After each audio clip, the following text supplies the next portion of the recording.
Introducing Minor Wisdom Quintet.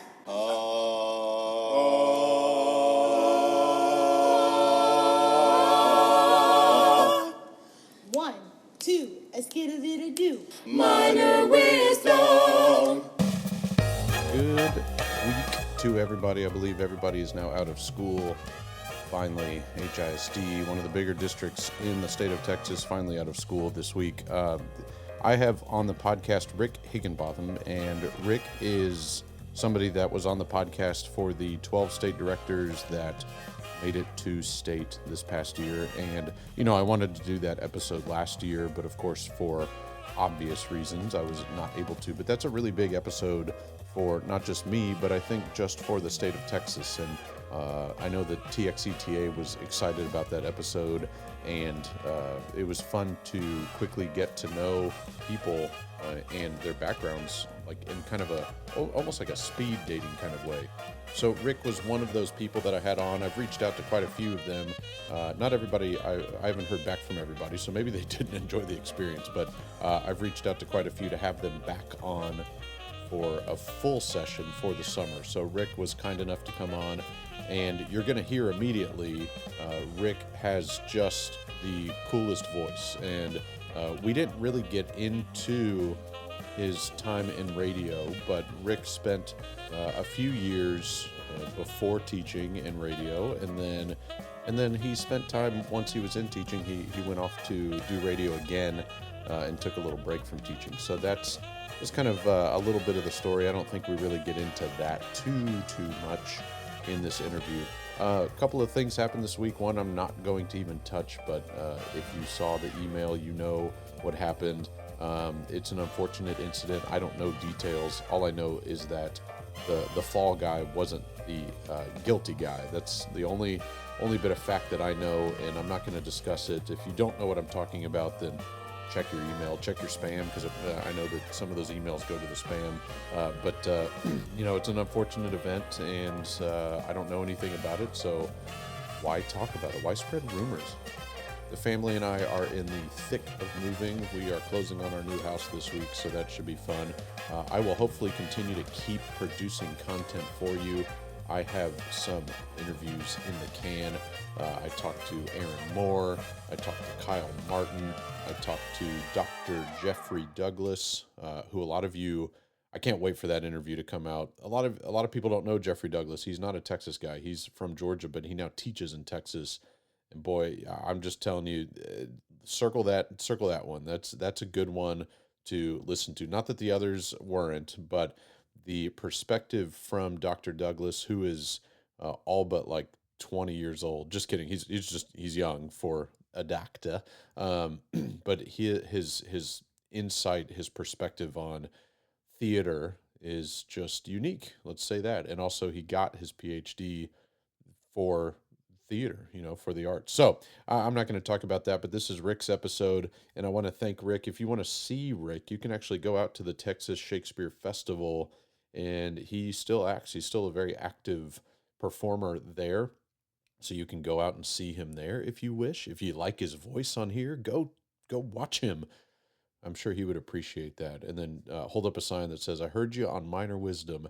Speaking of which, make sure you leave a 5-star review, and maybe you can leave a nice little comment or whatevs. But follow me on Twitter at Mr. Blake Minor, or friend me on Facebook. Again, I get quite a few friend requests. You know, once I accept your friend requests, like, shout out to me, slide into my DMs, if you will, and say, "Hey girl, I'm just friending you because like I like your podcast, because you know I'm human. It would make me feel good, and you know what else." Anyway, enjoy this first week for some of you, and some of you are like on your second or third week of summer. But enjoy your summer. I hope everybody's being safe. I hope everybody's enjoying some camps.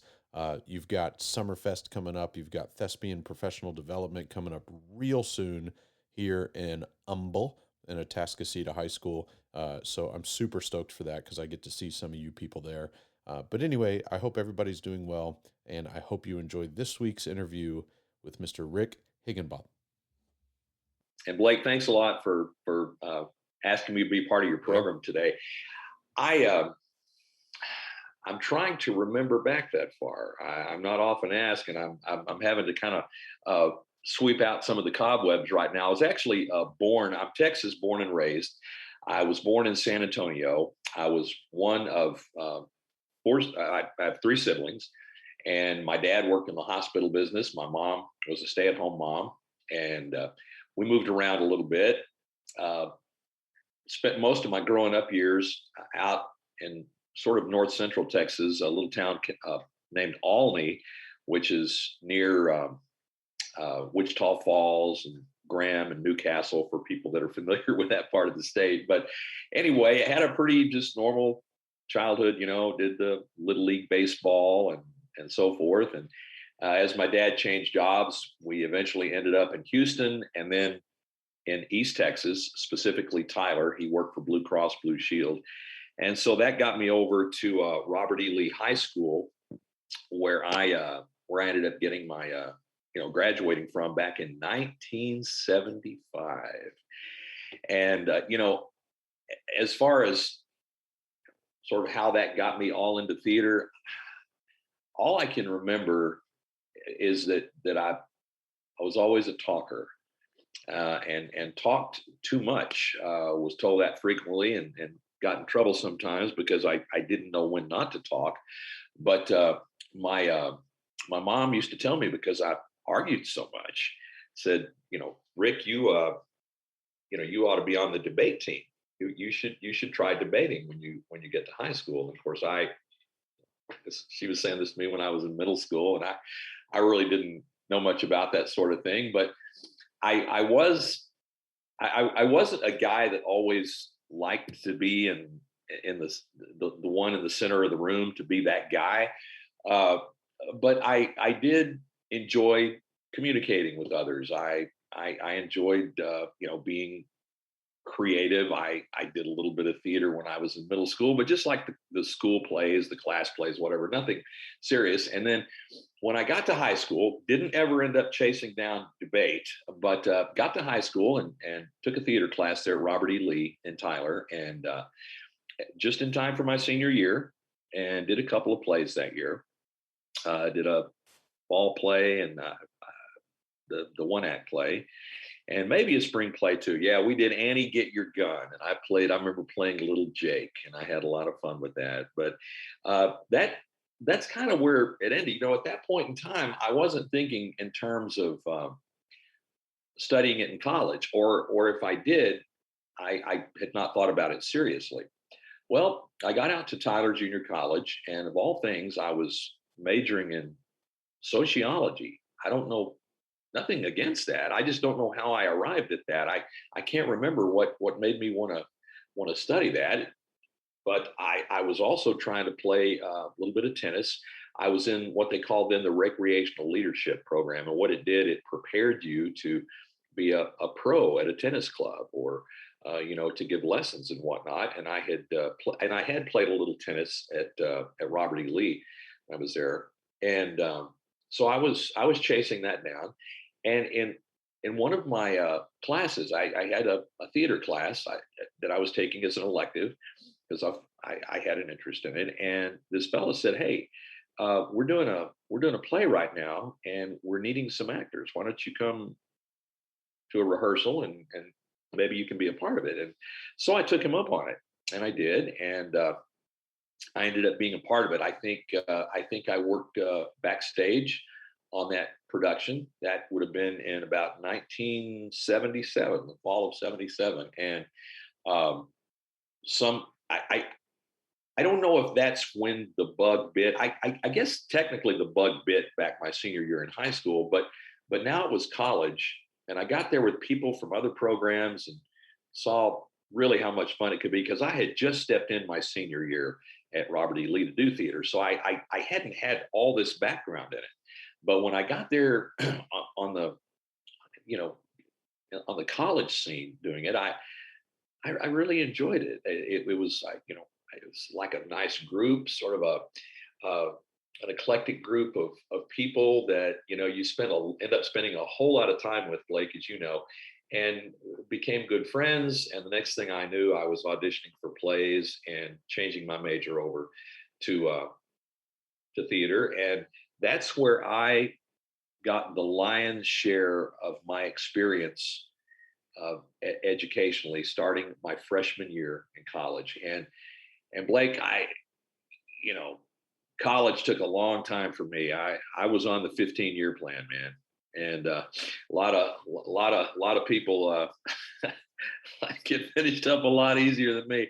I jumped all over the place. I was at what was East Texas State at the time, now Texas A&M Commerce, and then North Texas State, and jumped around a little bit. Came back to TJC once or twice to get some extra courses in, but finally in 1990, I graduated from UT Tyler with a degree in speech communications and a minor in theater. Would have been a major in theater, but at that point in time, UT Tyler did not have a theater major, but you could minor in it. So that's how I ended up doing that. And somewhere in the last couple of years leading up to my graduation date, 1990, I thought,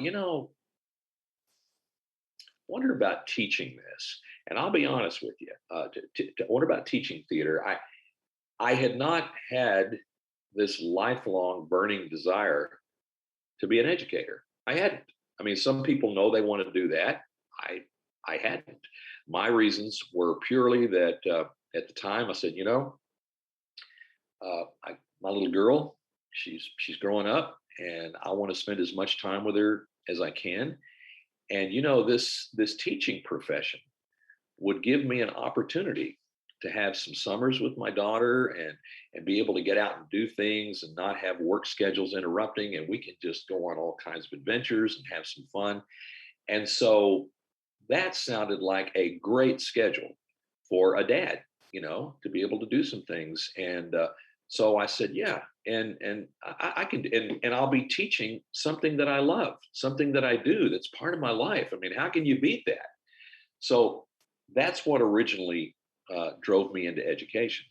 And I started teaching. I guess my first year to teach would have been right after I graduated. So that next year, I think the 90 or 91 at White House High School. And that's where it started. And now in White Oak, I'm just finishing up my 27th year. I got into this education thing later than a lot of folks did because I worked in the broadcasting business for a lot of years. I didn't start teaching till my early 30s. So I didn't, as I explained a minute ago and how I got into it and what led me there, I didn't do it coming right out of college. When I came out of college, first thing we wanted to do was let's go give this theater thing a try. And so me and again working at radio intermittently through all of this, but a couple of guys that I had been in college, a good friend and one that I'd gone to college with, decided to go to New York. Two of us had auditioned for the American Academy of Dramatic Arts and had decided to go up there. And the other one was just going to go and hang his shingle and see what he could hustle up out there. And anyway, we got out there, and it was quite an experience, I got to tell you. I'd never been to New York before, never been, and I'm still pretty young. I mean, I'm still in my 20s, and seemed young at the time anyway. It seems very young now, but got up there, and it was wow, what an eye-opening experience. Of course, we weren't there for very long. I can remember sitting down after I said, this just, I don't think this is going to work out for me. I sat down with one of the guys that I'd gone up there with, and I said, man, I'm thinking maybe we ought to point this thing back towards Texas. And he looked at me and he smiled. And he said, Rick, that's how I've been feeling since the first day we got here. And he had never said anything to me, but we'd never had the conversation before. So anyway, it was, we decided to come back. And so I can remember we loaded up, and we were sharing a very small apartment. I was actually, these little apartments that have these little efficiency, these kitchenettes, if you will. Uh, the three of us were sharing this place and paying an outrageous sum of money well, an outrageous sum of money for it. It was on Central Park West, and I was actually sleeping in the little kitchenette, but it had the old radiator in the room. The heat hadn't been turned on yet because it wasn't winter, and they were still waiting on the weather to really get cold before they started turning it on down in the basement. So those were some interesting stories. But we decided the third member of our party decided to stay and continue studying at the American Academy, and me and my friend loaded up and came back to Texas. We started off on a train, got as far as Chicago, decided, hey, train travel is fun, but we really wanted to get back to Texas quicker. So we got on a plane and flew from O'Hare back to DFW and got back here. And and I'm so glad that I came back, because it wasn't long after that I met my wife.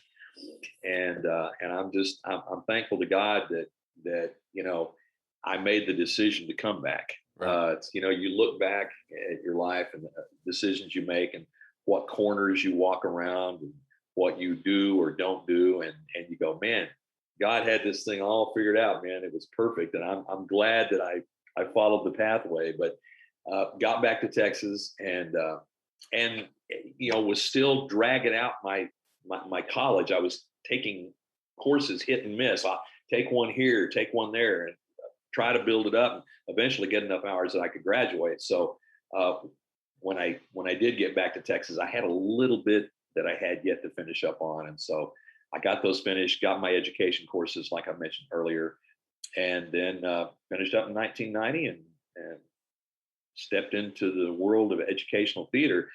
And it's been fun because along the way, I have, because you teach it, you love it. And I'll be honest with you, directing's fun. I mean, it just gives you so many, there are just so many different ways to be a part of a show as a director. Now, especially at the educational levels, I mean, you're dealing with costumes and lights and sound, and I love creating soundscapes for shows. It's just all that stuff is just so enjoyable for me. But I really acting was what I always enjoyed the most. Like I say, back when the bug bit, that was, I mean, there was a freedom in being on stage and telling stories. There was just something. The world was just right when I was doing that. It's it doesn't matter how nervous you are, how panicky you are. You can be standing over in the wings, just running over those lines the last couple of times before you step out on stage. But then you get out there and it's like, man, this is what I'm supposed to be doing. And as I was directing my students, I just getting up there and helping them and showing them how to do things and just going, man, I would love to be able to step back and do some of this myself and let someone, have the directing duties and to get up here and be on stage. And I enjoyed directing, but ultimately what I enjoy most is being on stage and acting. That's what I enjoy the most. And so I picked up the phone after I'd been, oh gosh, I guess I taught a couple of years at White House, and then I went to Gladewater High School from there. And I should have mentioned that earlier. I taught at White House twice. I taught at Gladewater. I've taught at White Oak twice. And then I've also taught at Spring Hill High School, and then Robert E. Lee and Tyler for 1 year. But when I was over in Gladewater back in I guess this was probably the middle to late, would have been the late 90s. Yeah. I said, there's this Texas Shakespeare Festival thing that I've been hearing about that started back in 1986. and it's in Kilgore. And I knew who the artistic director was. His name was Raymond Caldwell, and I just I just called him up out of the blue. I was actually at I don't know, that may have been the year I may have called him up from a theater conference convention that I was at, but I introduced myself and I said, look, can anybody come out and audition for the Texas Shakespeare Festival? And he said, absolutely. And so I worked out a time with him and went out and auditioned and got my foot in the door there. And let's see, my first season to work there would have been, I believe, in 1999. So about 21, 22 years ago. Probably doing wrong on the math, but and so right now I'm in the well, I'm in my ninth non-consecutive season there, obviously. But it's been wonderful. I mean, how how many opportunities do you have in your life when you're living 20 minutes away from one of the top Shakespeare festivals in the country, and one of the few that's been able to keep their doors open, not just because of the pandemic, but just because of funding and so forth. And this is the 35th season that we're preparing for right now. We last year, obviously, we had to table it because of COVID, but we just postponed it, bringing back the same shows that we would have done last summer and we're doing this year. So we're in there, but I mean, to just have all that right here in my backyard, and to have a group that's willing to have me back and let me be a part of it. What a great thing for an old actor that somebody's, there's opportunities there. And so like I say, this is my ninth season right now, and I've just had some wonderful memories out there and had a chance. Yeah, it's great because not only do you get to work under wonderful directors and be around this colony of artists that they bring in and just watch the process, what these amazing people do with their acting, their directing, their design, just the costumes they put together, and just the amazing work that goes on there. And you realize how blessed you are to get to be a part of something like that. And so, and I tell you, those early audition days, that's something that's the job interview for the actor, and you've got to learn to master that. And I had not mastered it, and I remember one of my early auditions for Raymond Caldwell. I had to sing. That was part of the deal. Now, and that's part of the actor's tool bag. Now, you need to have some voice lessons, because if you're going to be part of summer rep somewhere or regional theater, it's a real good chance that musicals are going to be a part of it, and you better have that that tool in the kit there. Well, I didn't, and still don't, and I'm one of those that if they do need me in a musical, they're going to find a way to put me in a character role or something. That singing is not going to be a big issue. I never had any training in that, but I did have to audition with a song. And so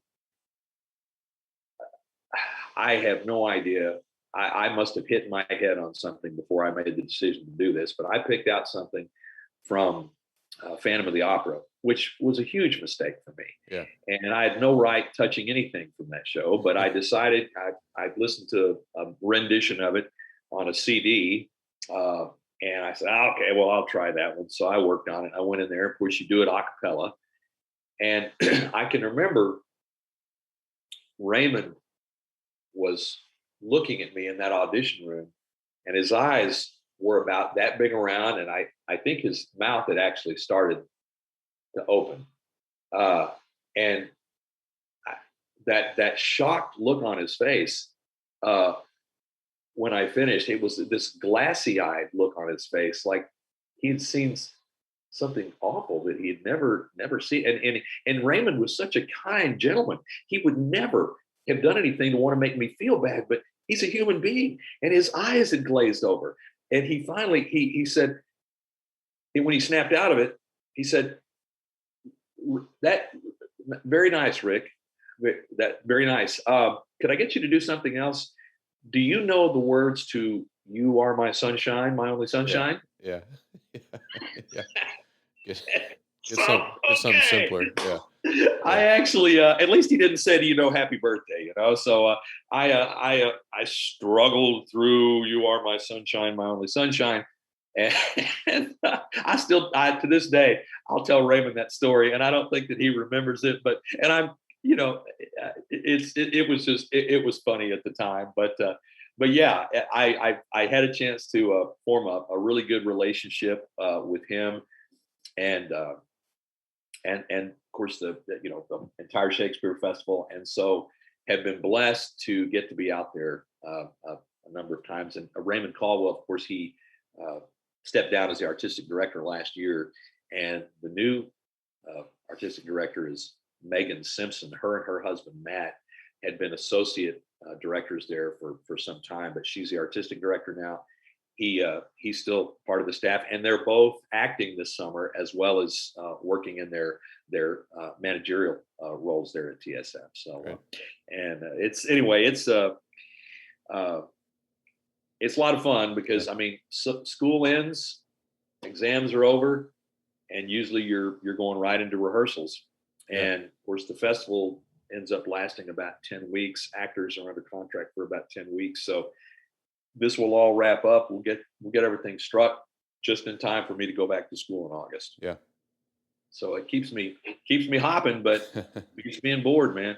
Yeah, that's right. What Keeps would me bored. what do you think you would do like the summers that you took off because you said 9 non-consecutive years. What were you doing in those summers? Were you taking You know, vacations or, stuff? well, there a couple of the times, Blake. One year I know I worked with the youth at my church, and we just had a kind of a youth program and some outings and some things that I needed to be free for.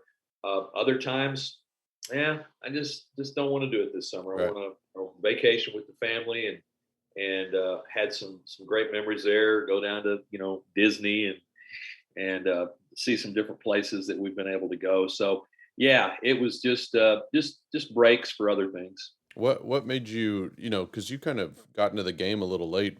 Shakespeare's not exactly the easiest thing to A, fall in love with, and B, master as an actor. But so what was it about Shakespeare, the language and such that made you want to go do the summer festival? You know, Blake, I guess that all started for me when I was in college. You know, back then, uh, you could go over to the library and you could check out some albums, which were cast recordings of plays. And I can remember going over to one of the rooms and checking out the recording of Peter Finch doing Richard III. And you know, you, when you're in theater, and you know, I mean, Shakespeare is like a revered name and word, and you hear that, you go, man, that's like the ultimate. If I can do Shakespeare, if I can find a way to bring that to the stage, and try to help people forget that it's Shakespeare, but it's another human being talking uh, about something. Wouldn't that be great if I could do that on stage? And so I listened to Peter Finch do Richard III. I would listen to Olivier, John Gielgud, and I would hear these men master this beautiful, beautiful language.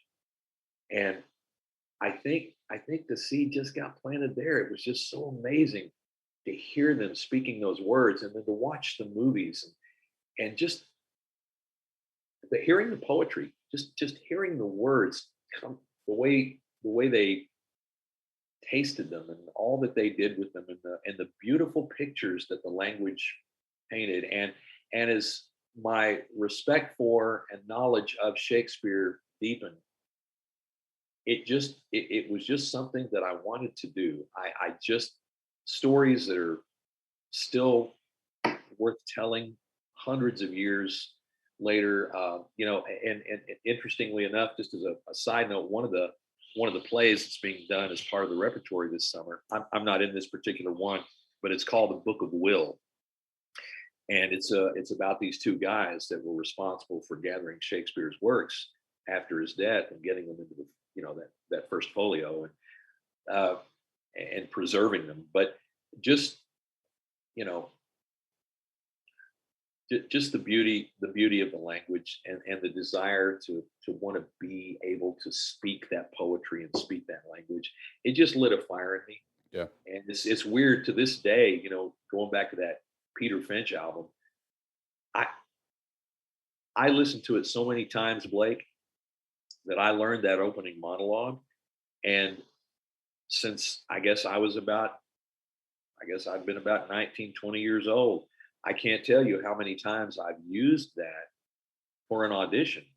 And it all started just with a cast recording Right. of Peter Finch's Richard III. And I guess that's where the seed was planted. Wow. Yeah, that's interesting. Interesting little tidbit for you. But so not to keep on the late bloomer theme, but because I don't want to necessarily label you as a late bloomer, but I do want to ask a question about you mentioned your senior year in high school is kind of when things the ball started got rolling. As an Yeah. educator now, does that help you tell a kid, hey, it's never too late to, and then, dot, dot, dot, or, does that kind of help you recruit, encourage, motivate students to say, hey, if you don't want to start something until, you're X number of ages, then do it, just start it when you want to. Yeah. Well, I don't know that I've ever put it in exactly those words, Blake, Well, my or words are said not it very like. eloquent, so hopefully you Well, no, didn't. no, no, no, no, no, no. I didn't. I Not know. I referencing kid. your element. No, not that at all. I was sitting here as you were saying that. I was going, you know, I need to use that. That's a great point, because it's never too late, and I've never really had that conversation with anyone per se, but it's certainly, yeah. I mean, it is something worth worth noting, that you can get into something later. And I think in a lot of ways that probably launched me into this, maybe on an even higher trajectory, just because there was all this inside that I hadn't released or hadn't gotten in on starting in high school. And then college is kind of where it started exploding. But you talk about working with the kids, Blake. It is. I tell them all the time. I do say this to them. I say, you know, uh, well, first off, I'm in awe of things that I see from my kids when I go. You know, when I started doing this my senior year in high school, I thought I knew what I was doing. I had no idea what I was doing. I mean, not only was I a late bloomer, but I just there was so much I didn't know. But like so many teenagers, you couldn't tell me that. I thought I knew a lot about it, and I didn't find out how much I didn't know until I got to college. So I see kids now, and I go, man, they're like freshmen and sophomores, Yeah. and I'm going, these guys are doing things that I wasn't doing till I got to college, and they're getting this early start on it. And so I try to encourage them, and let them know that, look, you may have some other. I'm going to let my wife get that right quick, just so Is that a landline? the old Yeah. teleprompters. Sorry, did I just say teleprompters? I It's fine. guess I just Yeah. finished doing 1984, didn't I? Telegraph. Yeah. Yeah, there you go. The old the telemarketers. There we go. That's what I meant to say. But trying to pick back up on my train of thought. Yeah, I Talking just about try to tell the kids, uh, you know, if I can do this, you can. yeah. You're already doing more wonderful work than I even conceived of at the high school level. You guys are already scratching dirt and learning things that I didn't start learning till I got into college. So I guess back to your original question, I do use my getting into it as a launching point for some of the things I try to encourage them with, you know. Yeah, good. Yeah, and also, one thing that resonated with me, I was a long time college kid too. I wasn't as long as you, but that Nobody was. yeah, that whole, you're in college long enough to get a PhD, but you don't, you leave with just a bachelor's. Yeah, I did that. I did that same thing too. Uh, I hear you. so you also mentioned something that resonated with me because I have two daughters, and so you mentioned, going into education, uh, partially because you wanted to make sure you had time to spend with your daughter and the summer and even winter break and things like that. Uh, did you end up realizing maybe you were a little wrong about about all the time? I know we get summers off, and traditionally we do a pretty good job of keeping our summers, but when it comes to that winter break and maybe rehearsing through Thanksgiving a little bit, or did you make sure that you scheduled yourself to say, no, no, no, I'm going to take this time to be a father? Because as a once you get into that theater flow, you start to struggle with, oh man, do I continue to make sure I've got time for family, or because that other family's, they are family. The theater kids are your home away from home, Mhm. because you probably spend more time with them than your family. But uh, where did that end up? How did that end up ironing out for you? And I'm sure it took time to kind of figure out that system for you. Well, uh, I guess one of the best answers, or where I can start with that, is referencing something that we discussed earlier about my time. I was looking at a picture my wife showed me of a cast picture I had with a group when I was at White Oak. Yeah. We did Mary Stewart Okay. one year, and that's A anyway. little That she was, cameo. Yeah. yeah. Oh, that's right. That's right. Oh, yeah. Come here. Let me see that real quick. Yeah. I I will hold this up. I don't know how well you can see it. You know what? I don't think it's going to Yeah. show up With at all. there it is. There, Yeah, they're popping there we through. go. Yeah. The Yeah. girl in Yeah. the red dress, Yeah. playing Mary Stewart. That's my daughter. Okay. And so Be- my that was Became a one of the family cool affair. things Yeah. is my daughter pursued it, and Yeah. so uh, not only was I getting to obviously spend time with her here at home, but up there as well. And it would annoy her a lot of times because I would find myself coming home and still giving her feedback, giving her notes. And she said, Dad, you didn't follow the other kids home and you're not doing that with them. So enough. So she laid the ground rules on that pretty early. But back, you're talking about the time. Yeah. You know, I've always been protective of my time, uh, my personal time. Now, when I was first in this, and again, I got into it a little bit later, but still, I was just as gun ho as somebody coming out of right out of college to their first job. I mean, I'd have kids up. We'd be rehearsing, 7, 8 o'clock to 10:30, 11 o'clock at night. There's no telling how many parents I upset back in those days. And it was just like, I'm going to come home. I'm going to eat something real fast. I'm going to drive back up to the theater. And we get done late. We'll do it again tomorrow. And anybody that's done theater knows how that works out, especially if you've done it at college and so forth, and uh, how that scheduling goes. But as I got on into it, and I not only these summers and the winter breaks and the other times that you have away from teaching, but also just during the day. I mean, you know, after school, a lot of times directors will, use that evening time to rehearse, and I do mine in the afternoons because I want to come home at night. I want to see my wife. Yeah. I want to just turn everything off, and I'll go back and do it again the next day. So I've tried Blake over the years to protect that time. Now, all that said, you're exactly right. That becomes another family, Yeah. and you do spend an enormous amount of time with them. And if you go into theater and you think it's going to be some other way, you don't need to do theater.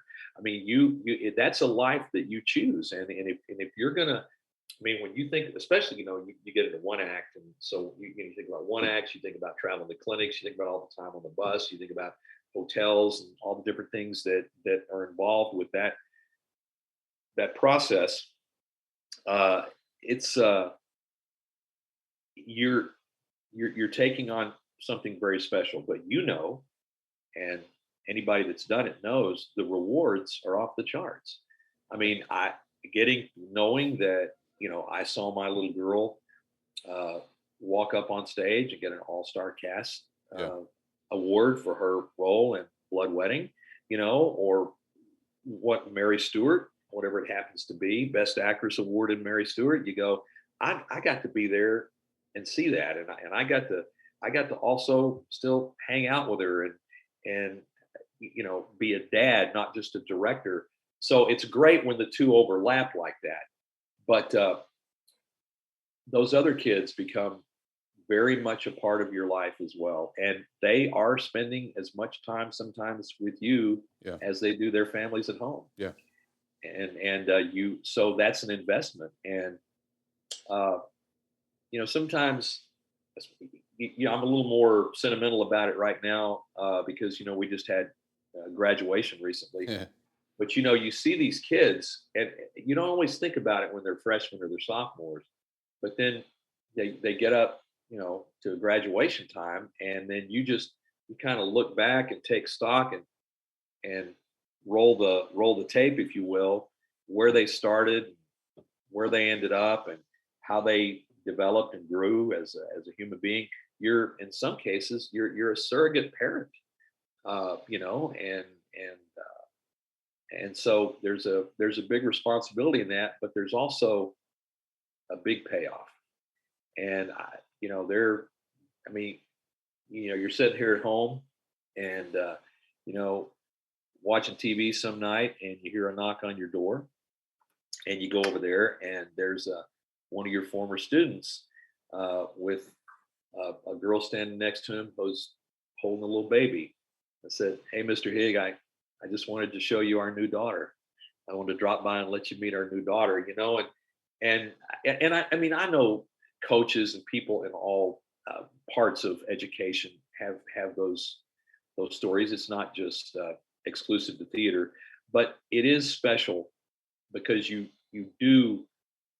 go through a lot of highs and lows and ups and downs. I mean, you sit out in an audience next to kids waiting to hear an announcement about a play, or you're going through those growing pains and workshops, and or maybe things they have going on at home, personal things. This past year, COVID, quarantines, and you're sifting through all the other things that are going on in your life, and then trying to get in there and have a rehearsal for something. And so you are like a family in a lot of ways. You laugh together, you cry together, you argue, you get on each other's nerves, you forgive each other, you just it's a lot of growing pains, but none of them that you would give back, because you come out of it better, and hopefully so do the kids. Minor wisdom.